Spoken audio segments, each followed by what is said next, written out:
I can't believe it. We're back for another video. I have more news to talk to you about. You see the jersey I'm wearing. Of course, it has to do with the Seattle Mariners trading for Jesse Winker and Eugenio Suarez, who honestly I did not even know were available or on the trade block. I should have thought more because the Reds are clearly tanking. They have no interest in fielding a Major League Baseball team right now. They traded those two guys to the Mariners in exchange for Justin Dunn, Brandon Williamson, Jake Fraley, and a prospect to be named later who is apparently going to be in around their top 20 prospects range. Should be decent value, should help make the haul look better, because right now on paper, this trade is absolutely horrible. This is a terrible job by Bob Castellani. The Reds should be ashamed. They thought the CBA, the new CBA, was supposed to stop tanking. Absolutely not. The Reds have no interest in fielding a good team. They have no interest in having MLB-ready players right now. Like, Brandon Williamson is good, and I'll go into all the players that they acquired. There are some positives here, but when you trade Jesse Winker and Eugenio Suarez, you expect a lot more back. Even with Eugenio Suarez's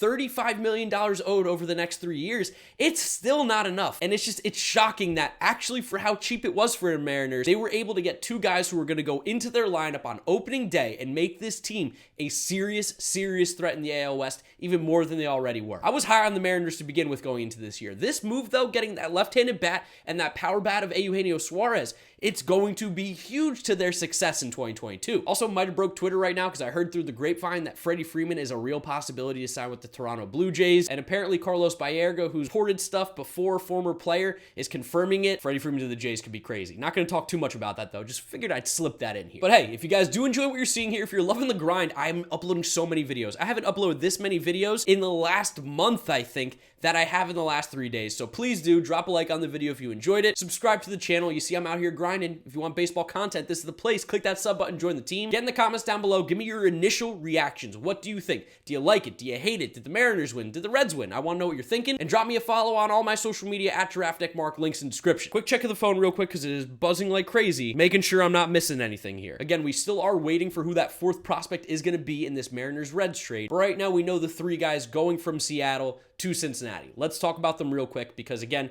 I could talk about Winker and Eugenio Suarez for hours. They'll be the meat of this video. So the Reds got Brandon Williamson back, who is a really good prospect. Like, I think as bad as this trade looks, Brandon Williamson is legit. Left-handed pitcher, 6'6". He's one of the top prospects in the Mariners farm system, one of the top left-handed pitching prospects in all of baseball, ranked inside many top 100s. Baseball America has him at number 83, and for good reason. He's really good. Last year, he took a huge step forward after a really strong 2019. He came back in 2021 between high A and double A, pitched 98 innings, struck out 153 batters, walking only 33, 14.0 K per 9, 3.0 walk per 9, a whip at 1.18. Like, he clearly is a very solid pitcher. He's got really good stuff. The stuff continues to get better. And as I've said with other pitchers that the Reds get, they're a pitching factory. They make pitchers, they make them better, they make them look great. I'm sure they're going to make Brandon Williamson into an even better version than he already is of himself. So he's definitely the big pickup. Like, he is a good pitching prospect. He has value. He's going to be in the majors in the next year or two. Now, in terms of Justin Dunn, this one, he's a major league ready pitcher. He actually pitched decently well last year in 11 starts, 3.75 ERA. The FIP wasn't great though, 4.75, 1.31 whip. Like, I like this guy. He's a friend of the channel. Great interview, really nice dude, always supports the stuff. Is this enough back though for what they gave up? I'm not sure. Because again, Justin Dunn right now is definitely MLB ready, but he's not going to be one of your frontline starters right now with how he currently is. And hey, maybe the Reds see something in Justin Dunn that they're like, hold on, we're going to be able to get this guy at the next level. There's definitely a possibility where the Reds improve upon Justin Dunn's game because again, the Reds, they have all that drive line stuff. But right now, he's seen as more of the middle of the pack back end rotation guy for the Reds team who's just actively getting worse. And then in terms of Jake Fraley, like again, there's stuff you like about Jake Fraley. Like he had a 210 average last year, but a 352 on base, so he definitely knows how to get on base, but there's not a whole lot of power in that bat, and he doesn't really hit for average, and he's just kind of more or less a fourth outfielder right now. And while he did have some success in the minors in years past, like, I mean, I'm sure he'll benefit from going from Seattle to Cincinnati. He's going to be their corner outfielder. He's going to take that Jesse Winker spot. But again, it's definitely a downgrade. Like Jake Fraley compared to Jesse Winker is clearly better. I'm not particularly sure what the Reds are looking for here. I mean, they're obviously trying to tank. They're obviously trying to rebuild this farm system. Get a guy like Brandon Williamson who's definitely going to help be a part of that like pitching monster now, which includes Chase Petty, Brandon Williamson, Hunter Green, Nick Lodolo. I'm sure I'm forgetting a couple guys, but it's tough, Reds fans. It's really tough. I do feel bad for you because you're owner and your organization does not care about the fans. They were like, oh, we're going to go ahead and restart. We're going to get rid of all the money we're spending and hopefully get some prospects and try and rebuild, when they were closer to competing than they really needed to actually rebuild. They didn't need to tear it down. This team was a shortstop, was Trevor Story, and maybe a center fielder or another outfielder away from being extremely competitive, competing for a playoff spot, especially in the expanded playoffs. But instead, they decided to tear it down, and the Reds are going to be bad. Now, Mariners fans, let's talk about you. I know you've been waiting. You're like, hey, talk about us. You should be pumped because you got two studs. And I'll say it, Eugenio Suarez, after a really rough year last year, and I know a lot of people are harsh on him, I think this is what he's going to need. I think this is going to help turn around because you put him at third base for a full season, he's going to be better than he was last year. A lot of his troubles came from the fact that he was playing shortstop a lot of the year, somewhere he should have never been playing. But again, the Reds were so cheap, they would rather play Eugenio Suarez out of position than actually get a competent shortstop. And seriously, for as bad as Eugenio Suarez was, still hit 31 homers, still had 23 doubles, still drove in 80 RBIs, and despite being horrendous, a 198 average, 286 on base, he had an 80 OPS plus. Like, it wasn't as bad as it could have really been. So I'm still holding out for a guy who's been a prolific power hitter the last 4 seasons in Major League Baseball. We're only a few years away from him basically hitting 50 back in 2019, 34 back in 2018. Like, I very much see him as a 30 home run, 25-30 double a year guy, driving at 80 to 100 runs in an offense that desperately needed a nice right-handed power bat third baseman. He feels like a really good fit. And again, the 3 years, $35 million, that doesn't mean anything. That money is insignificant as long as you get these 30 homers or so a year from Eugenio Suarez. Plus, he was dealing with a little injuries to start last year too. Like, I really do believe Eugenio Suarez will be very, very good in that Seattle Mariners lineup. He's a definite upgrade over Abraham Toro and a legit right-handed power bat for them to add to that lineup. And then talk about a legit power bat. How about Jesse Winker? Jesse Winker, who we know last year took the league by storm at the beginning of the year,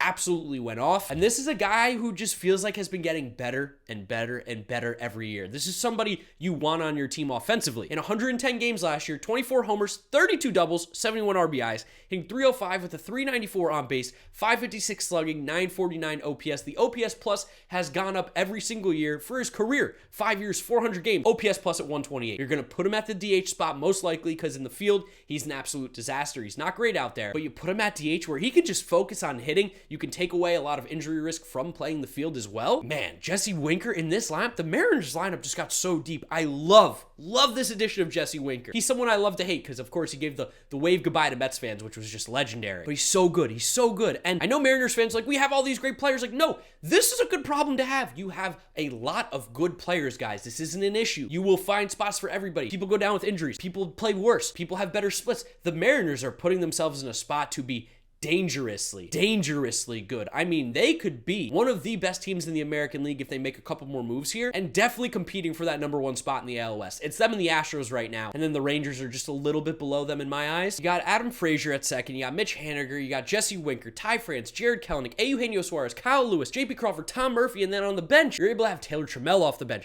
Dylan Moore off the bench, Abraham Toro, Luis Torrens. That's a really deep squad, along with a team that has a loaded farm system, tons of depth. This Mariners team is in such a good spot. They can make some really big moves here, make another splash, and become one of the better teams in all of baseball. Definitely one of the favorites in the American League with just a few more moves. Want to see them improve upon the pitching a little bit. You can't just rock with Robbie Ray as your #1. You got the depth. Logan Gilbert's going to be really good too. Couple moves here or there. This Mariners team is scary. Absolute massive W for the Mariners. Mariners fans, you're going to get the first one of the 2022 season. Mariners fans, stand up and clap. Stand up and clap. Jerry Dipoto does it again. Dipoto does it again. He's making moves. Jerry trades a lot, and he went and got some beasts for this lineup. And then I guess briefly talking about the Freddy Freeman thing I talked about earlier, word on the street is Freddy Freeman could be signing with the Jays tomorrow. Word on the street is that it's a real possibility he ends up in Toronto, especially after the Matt Olson deal. The rumors all week feels like it had been Dodgers, but now it seems like the Blue Jays could be a team that's very much in on Freddy Freeman. We know he has a little bit of Canada in him, got a little Canadian blood, a little maple syrup. That'd be a pretty sick move because you put Freddy Freeman at first, you move Vlad to DH, Teoscar to the outfield. Grichuk becomes a fourth outfielder, kind of just fill in for injury guys. That team's lineup becomes terrifyingly scary. So, I mean, this is only getting started. I can't believe how crazy hot the trades have been, how crazy hot the market has been. I'm shocked with everything that's going on here. I still don't think we have any information as to who is the fourth prospect that's going on in this trade. But overall, huge win for the Mariners. Kind of an L for the Reds. Not great. And Reds fans, again, I really do feel so bad for y'all. Keep saying it. I'm so sorry this keeps happening. It's only gonna get worse, I think, this offseason. So I'd love to know what you guys think about this trade down in the comment section below. Who do you think won? Who do you think lost? Give me your thoughts and opinions. Drop a like on the video if you did enjoy it, as well as subscribe to the channel so you don't miss out on any of the content coming at you. Follow me on all my social media at GiraffeNeckMarc, links in the description. That's where I'm gonna wrap up this video. I might see you again later tonight, who knows. YouTube recommends you watch this video. This is my most recent upload. Click through those if you have not yet seen them. Thank you guys for watching, and I'll see you all, I don't know, later for another one. Bye.